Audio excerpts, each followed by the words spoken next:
Assalamualaikum class 8. Here comes your week 4. Topics that are included in this week are chemical calculations. Chemical calculations further consisting of mole mass calculations and mole particle calculations. Chemical calculations. Chemical calculations include the relationship of mole with the Avogadro's number and along with that relationship of mole with the mass. Mole and Avogadro's number, how they are interrelated. Mole of each and every substance contain the Avogadro's number of particles.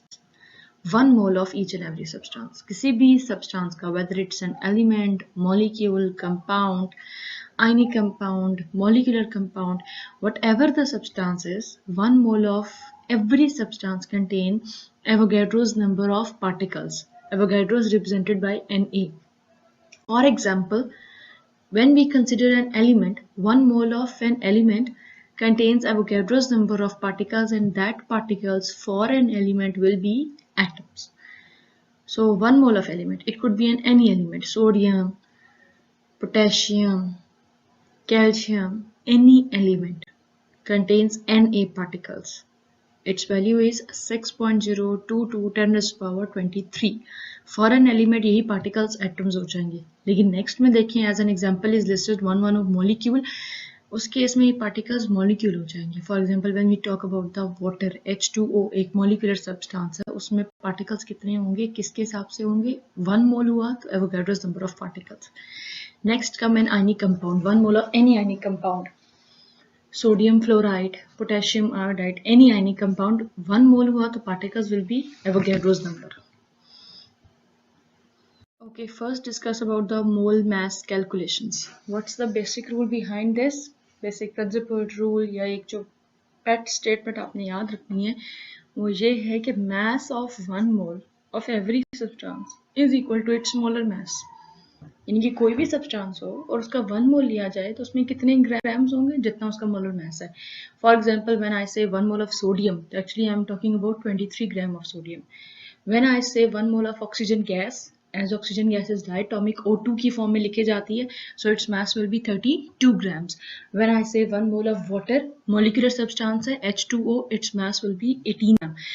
So molar quantities का relation with the mass, क्या rule है कि mass of 1 mole of every substance is equal to its molar mass. अगर तो एक single एक element है तो उसके प्रोटॉन और न्यूट्रॉन का सम अप, अगर वो कोई मॉलिक्यूलर सब्सटेंस है तो दोनों एटम जो मौजूद हैं दोनों का मास सम अप किया जाएगा. सो 1 मोल के लिए अपने मोलर मास के इक्विवेलेंट क्वांटिटी एग्जिस्ट करती है. एज एन सैंपल आपके सामने कैलकुलेशन की गई है. जो फॉर्मूला है मोल और मास को रिलेट करने के लिए, वो फॉर्मूला आपने याद रखना है कि मोल is equal to mass in gram divided by molar mass. यहाँ पर मोल और mass in gram ये दो unknown quantities होती हैं. मीन्स एक का क्वेश्चन आएगा और एक आपको डाटा में दे दी जाएगी. What about the molar mass? Molar mass वो है जो कि sum of atomic masses होता है.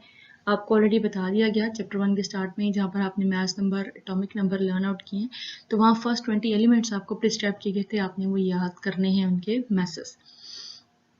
एग्जाम्पल एक आपके सामने सॉर्ट आउट की जा रही है कि calculate the mass of 0.25 gram of carbon dioxide CO2. 2-वे मेथड है इस न्यूमेरिकल को या इन type similar type of numerical को सॉल्व करने का. फर्स्ट वन इज कि जैसे कि आपको ऑलरेडी पता है कि molar mass as molar mass of carbon dioxide is 44. कैसे पता चला? कार्बन का 12 प्लस 2 ऑक्सीजन है, so 2 into 16 it comes out to be 44 gram. So 1 mole of carbon dioxide means 44 gram. कितने मोल्स गिवन है? 0.25. सिमिलरली 44 को 0.25 से मल्टीप्लाई करते हैं, it comes out to be 11 gram. Second method क्या है टू सॉल्व द न्यूमेरिकल? वो formula है जो भी आपको डिस्कस किया गया आपके साथ कि mole is equal to mass in gram divided by molar mass. So moles given है तो मास इन ग्राम क्या हो जाएगा? Molar mass multiply by moles, यानी कि 0.25 multiply 44 it comes out to be 11 gram. Mole particle calculations. Now what's the basic rule pat line over here? So आप लिखेंगे कि number of particles, वो particles atom, ion, molecules कुछ भी हो सकते हैं. So those particles related with mole, क्या relationship है कि 1 mole of each and every substance contain Avogadro's number of particles. यानी कि 1 मोल के अंदर 6.022 10⁻23 पार्टिकल्स होते हैं. अगर तो वो कोई एलिमेंटल सब्सटेंस है तो पार्टिकल्स विल बी एटम्स. अगर वो कोई कंपाउंड या मॉलिक्यूल है तो substance will be containing the molecules, और अगर वो कोई आयनिक सब्सटेंस है तो it will be contain ions और formula units.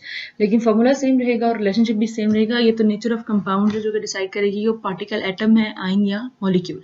Now here are the calculations related to the mole particle of a substance, how the mole and the number of the particles are related. For that, consider the first thing, the formula. Moles are related to number of particles. Mole is equal to number of particles divided with the standard number, which is Avogadro's number. Let us solve an example और फिर उसके through देखते हैं कि how can we calculate the number of particles. Question is calculate the number of molecules present in 0.5 moles of a pure sample of CH4. Now there is a two-way method to solve this. The very first one, as the molecule present in 1 mole of methane CH4 will be Avogadro's number. So it is 6.02 to the 10 power 23. Now how many moles have been given? 0.5. So what will be the particles? 0.5 multiplied by Na. It comes out to be 3.011 10 power 23. The second way method is to solve by using a formula. Formula is mole equals to number of particles over Avogadro's number. So number of particles will be moles multiplied by Avogadro's number. So mole 0.5 multiply करें Avogadro's number के साथ, you will get 3.011 times power 23, the same answer. So it's a two-way calculations. आपकी choice है जो भी method use करेंगे. Yes, class 8, that's all from this week. इस week में आपके पास ये mole particle calculations और mole mass calculations ही हैं, chemical calculations, related review questions, related think tank questions और जो आपके text book में self assessments दी गई हैं इनको kindly practice कीजिएगा.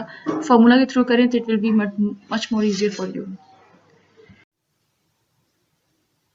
अस्सलाम वालेकुम स्टूडेंट्स, आज हमारा टॉपिक है न्यूमेरिकल्स रिलेटेड टू मोल्स। लेकिन टॉपिक पे जाने से पहले हमारे चैनल को सब्सक्राइब कीजिए, नीचे दिए गए बेल के आइकन को दबाइए ताकि हर नई आने वाली वीडियो आपको बर वक्त मिल सके।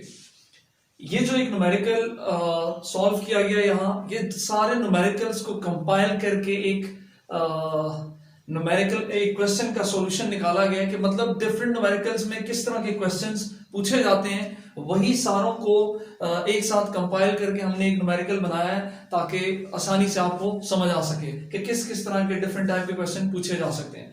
जैसे क्वेश्चन में है कि find the number of moles, molecules, atoms, ions, अब आयंस में कैटायंस एंड आयंस भी हो सकते हैं, इन 68 ग्राम ऑफ H2SO4। तो ये क्वेश्चन है जिसमें आपको सब कुछ मिल जाएगा कि एटम्स कैसे फाइंड करते हैं, मोल्स कैसे फाइंड आउट करते हैं अगर मैथ दिया हो, मॉलिक्यूल्स कैसे फाइंड आउट करेंगे, इसी तरह आयंस और कैटायंस और एनायंस कैसे फाइंड आउट करेंगे। क्वेश्चन पे जाने से पहले सबसे पहले सेंटर पे फोकस करेंगे कि यहाँ असल में वो क्राइटेरिया दिया गया कि कैसे एक क्वेश्चन से आंसर निकालना है और कैसे एक क्वेश्चन को ऑपरेट करना है। जैसे कि इस क्वेश्चन में लिखा गया 68 ग्राम और साथ में लिखा गया H2SO4, तो ये इसका मेन पॉइंट है या मेन थीम है और इसी से हमने इसको आगे लेके चलना है। तो यहाँ मैंने लिखी हुई है कन्वर्जन कि अगर मैथ दिया हुआ है किसी कंपाउंड का तो उसको हम सबसे पहले उस यूनिट में बदलेंगे जो हमारी मेन केमिस्ट्री की यूनिट है काउंटिंग के लिए, और वो क्या है, मोल। तो मैथ से हम मोल में कन्वर्ट होंगे और फॉर्मूले ऑलरेडी मैं 2 बता चुका हूं कि वो मैथ से मोल में कन्वर्जन कैसे होती है। तो सबसे पहले मैथ से मोल में कन्वर्ट किया, फिर मोल से मॉलिक्यूल में कन्वर्ट करेंगे अगर मॉलिक्यूल रिक्वायर्ड है, और अगर एटम रिक्वायर्ड है तो फिर मॉलिक्यूल से एटम की तरफ जाएंगे। इसी तरह अगर हमें मॉलिक्यूल दिए हुए हैं तो जैसे हमें मॉलिक्यूल दिया होगा फिर भी हम उसे मोल में ही बदलेंगे क्योंकि यूनिट ही केमिस्ट्री की क्या है, मोल है। और अगर फिर मुझे वो कहता है कि इससे मैस फाइंड करो तो पहले मॉलिक्यूल से मोल और मोल से मैस की तरफ जाएंगे। इसी तरह अगर मुझे मैस दिया और मुझे कहता है कि आयंस की तरफ जाएं, कि जैसे मैस दिया हुआ था और एटम की तरफ जाना था, तो मैस को पहले हम किस में कन्वर्ट करेंगे, मोल में जो हमारी यूनिट है, और फिर मोल से मॉलिक्यूल और मॉलिक्यूल से किसकी तरफ जाएंगे, आयंस की तरफ। अब क्वेश्चन को सॉल्व करते हैं कि सबसे पहले अगर हम इस स्टेटमेंट को पढ़ें तो हमें दिया हुआ है 68 ग्राम ऑफ H2SO4। तो जो फॉर्मूला दिया होगा उस फॉर्मूले से पहले आपने क्या निकाल लेना है, मोलर मास।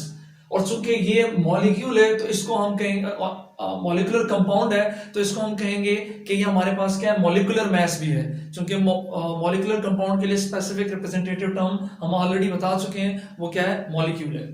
अब फॉर्मूला क्या है हमारे पास कि mole is equal to mass in gram divide by molar mass भी है, और फॉर्मूला ये भी हमारे पास है कि number of particle divide by Avogadro number. ये दोनों फॉर्मूलाज बुक में भी दिए हैं और हमने पिछली वीडियोस में इसके बारे में डिस्कशन भी की हुई है। तो हमें कैसे पता चलेगा कि मैं ये वाला फॉर्मूला यूज करूं या ये वाला फॉर्मूला यूज करूं, नंबर ऑफ पार्टिकल्स वाला।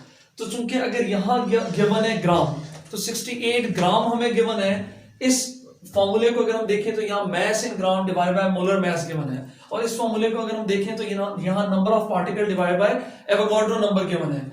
तो मैस इन ग्राम हमें दिया हुआ है, इसका मतलब हम ये वाला फॉर्मूला यूज करेंगे जिसके थ्रू हम क्या फाइंड आउट कर सकें, मोल फाइंड आउट कर सकें। तो मैस इन ग्राम में हम वैल्यू पुट करेंगे, लेकिन हमें क्या नहीं पता, मोलर मैस नहीं पता। ये मोलर मैस हमें कहां से मिलेगा, उस फॉर्मूले से जो H2SO4 का फॉर्मूला है। तो अगर हम देखें कि मोलर मैस ऑफ H2SO4 यहां फाइंड आउट किया गया है, 2 हाइड्रोजन है हमारे पास तो 2 मल्टीप्लाई बाय 1, सल्फर है हमारे पास तो 32, ऑक्सीजन है हमारे पास 4 ऑक्सीजन है तो एक ऑक्सीजन का मैस है 16, तो 4 मल्टीप्लाई बाय 16। ओवरऑल जो मॉलिक्यूलर मैस या मोलर मैस H2SO4 का बनता है वो 98 ग्राम पर मोल बनता है। तो इस फॉर्मूले की जो रिक्वायरमेंट्स थी कि हम इससे मोल फाइंड आउट करें वो हमें मिल चुकी है। मैस इन ग्राम क्वेश्चन में गिवन है, मोलर मैस हमने यहां फाइंड आउट किया, तो हमें मोल मिलेंगे 68 डिवाइड बाय 98, तो 0.693 मोल ऑफ H2SO4 हमें मिलेंगे। हमें फिर वो बताता है कि मोल फाइंड करने के बाद अब क्या फाइंड आउट करें, मॉलिक्यूल्स। तो अब मॉलिक्यूल्स कैसे फाइंड करते हैं कि हमें ऑलरेडी फॉर्मूला पता है। यहां अगर हम देखें कि mole is equal to number of particle divided by Avogadro number, तो मुझे असल में नंबर ऑफ मॉलिक्यूल्स फाइंड करने हैं। तो नंबर ऑफ मॉलिक्यूल कैसे फाइंड करूंगा, जब एवोगाड्रो नंबर किससे मल्टीप्लाई करूं, मोल से, जो भी हमने कैलकुलेट किए थे। तो mole molecule is equal to mole multiply by Avogadro number, ये इसी फॉर्मूला से लाया गया। अगर हम देखें कि मोल ऑलरेडी हमने फाइंड आउट कर लिए हैं, 0.693 मोल्स हैं हमारे पास सल्फ्यूरिक एसिड के, और एवोगाड्रो नंबर के बारे में हमने पिछली वीडियोस में ही बताया है कि ये 6.022 मल्टीप्लाई बाय 10^23 पार्टिकल्स को ही कहते हैं। तो यहां हम उसे मॉलिक्यूल्स ही कहेंगे। अगर 0.693 मल्टीप्लाई 6.022 हम मल्टीप्लाई करें तो आंसर आता है 4.17 मल्टीप्लाई 10^23 मॉलिक्यूल्स। तो हमने दूसरा पार्ट उसका फाइंड आउट किया कि 68 ग्राम ऑफ H2SO4 में कितने मॉलिक्यूल्स ऑफ H2SO4 हैं। तो हमें पता चलता है कि 4.17 मल्टीप्लाई 10^23 मॉलिक्यूल्स हैं। उसके बाद वो कहता है कि थर्ड पार्ट उसका है कि एटम्स फाइंड आउट करें। तो हमें पहले ये पता होना चाहिए कि एक मॉलिक्यूल में कितने एटम होते हैं H2SO4 के। तो जब H2SO4 में हम देखेंगे कि H2SO4 के फॉर्मूला में देखें तो हमारे पास 2 H हैं, 1 सल्फर है और 4 ऑक्सीजन है। तो ओवरऑल हमारे पास 7 एटम्स बनते हैं, यानी 7 एटम्स बनते हैं एक मॉलिक्यूल में। तो एक मॉलिक्यूल ऑफ H2SO4 में हमें 7 एटम्स मिलेंगे। चूंकि हमने फाइंड करने के इतने मॉलिक्यूल्स में कितने एटम्स होंगे, एक मॉलिक्यूल में 7 हैं तो इतने मॉलिक्यूल्स में कितने एटम्स होंगे, तो हम 7 मल्टीप्लाई बाय 4.17 मल्टीप्लाई बाय 10^23 कर देंगे, तो वो हमारे पास नंबर ऑफ एटम्स आ जाएंगे इतने मॉलिक्यूल्स ऑफ H2SO4 में। तो ये थर्ड पार्ट था। इसी तरह वो पूछ सकता है कि नंबर ऑफ आइंस H2SO4 में कितने होते हैं, इतने ग्राम ऑफ H2SO4 में। ऑलरेडी हमने मोल फाइंड आउट किए हुए हैं, लेकिन सबसे पहले हमें जाना पड़ेगा उस फॉर्मूले के लिए कि वो फॉर्मूला आयनाइज होकर कितने आइंस देता है। तो अगर हम एक H2SO4 को देखें तो एक H2SO4 हमें 3 आइंस देता है, 2H+ और एक SO4- 2 आइन। इसका मतलब एक H2SO4 आयनाइज होकर हमें 3 आइंस देता है। तो जो मोल्स हमने अभी कैलकुलेट किए हुए थे या नंबर ऑफ पार्टिकल्स जो हमने कैलकुलेट किए हुए थे, जो हमने मॉलिक्यूल्स कैलकुलेट किए, हम चूंकि एक मॉलिक्यूल में अगर 3 आयंस हैं तो 4.17 मल्टीप्लाई बाय 10^23 मॉलिक्यूल्स में कितने आयंस होंगे, तो हम क्या करेंगे 3 मल्टीप्लाई बाय 4.17। 3 क्यों मल्टीप्लाई किया, क्योंकि एक मॉलिक्यूल में 3 आयंस हैं। तो 4.17 मल्टीप्लाई 10^23 मॉलिक्यूल्स में कितने आयंस होंगे, तो हमारे पास आंसर आएगा 12.51 मल्टीप्लाई बाय 10^23 आयंस। इसी तरह वो फर्दर पूछ सकता है कि इन आयंस में कितने कैटाइंस हैं और कितने एनाइंस हैं। तो फिर जितना हमने स्प्लिट किया था एक मॉलिक्यूल को 2H+ में और एक ही मॉलिक्यूल को एक नेगेटिव पार्ट में, एक नेगेटिव आयन में, तो जो पॉजिटिव वाला पार्ट होता है उसको हम कहते हैं कैटाइन और जो नेगेटिव वाला पार्ट होता है उसे हम कहते हैं एनाइन। तो अगर हमें यहां दिख रहा है कि एक मॉलिक्यूल में 2 पॉजिटिव आयंस हैं और एक मॉलिक्यूल में एक नेगेटिव आयन है, तो अगर मैंने फाइंड करने हैं पॉजिटिव आयंस तो मैं क्या करूंगा, number of cation in 4.17 multiply 10^23 ions को 2 से मल्टीप्लाई करूंगा। क्यों, क्योंकि एक मॉलिक्यूल में 2 आयंस हैं तो इतने मॉलिक्यूल्स में कितने आयंस होंगे, तो फिर हमें आंसर मिल रहा है 8.34 मल्टीप्लाई 10^23 कैटाइंस। इसी तरह अगर मैंने देखना है कि कितने एनाइंस हैं, तो मुझे पता है कि एक मॉलिक्यूल मुझे कितने एनाइन दे रहा था, एक ही एनाइन दे रहा था, तो मैं 1 को मल्टीप्लाई करूंगा उस मॉलिक्यूल्स के साथ और वही आंसर हमें मिलेगा। ये हमने कैलकुलेशन की असल में कि मैस हमें गिवन हो और उससे हम मोल, मॉलिक्यूल, एटम्स और इवन आयंस में भी कन्वर्ट हो सकते हैं। जो यहां मैंने लिखा है कि मैस गिवन हो तो मोल, मॉलिक्यूल और फिर उससे हम आयंस फाइंड आउट कर सकते हैं। यहां हमने फॉर्मूला यूनिट फाइंड आउट नहीं किया। तो ये क्वेश्चन है मेरा कि हम यहाँ फॉर्मूला यूनिट फाइंड आउट क्यों नहीं कर रहे, और नेक्स्ट वीडियो में मैं ये बताऊंगा कि फॉर्मूला यूनिट क्यों फाइंड आउट नहीं करते, तो किस कंपाउंड के लिए हम फॉर्मूला यूनिट फाइंड आउट कर सकेंगे। लेकिन इससे पहले कि मैं अगली वीडियोस को के बारे में बताऊं, आपसे रिक्वेस्ट है कि आप लोग कमेंट्स कीजिए, जो क्वेरीज हैं आपकी, जो क्वेश्चंस हैं आपके, आप उन क्वेश्चंस को कमेंट बॉक्स में कीजिएगा। इंशाल्लाह हम पूरी कोशिश करेंगे कि उसका जल्द से जल्द रिप्लाई दे सकें। बहुत शुक्रिया।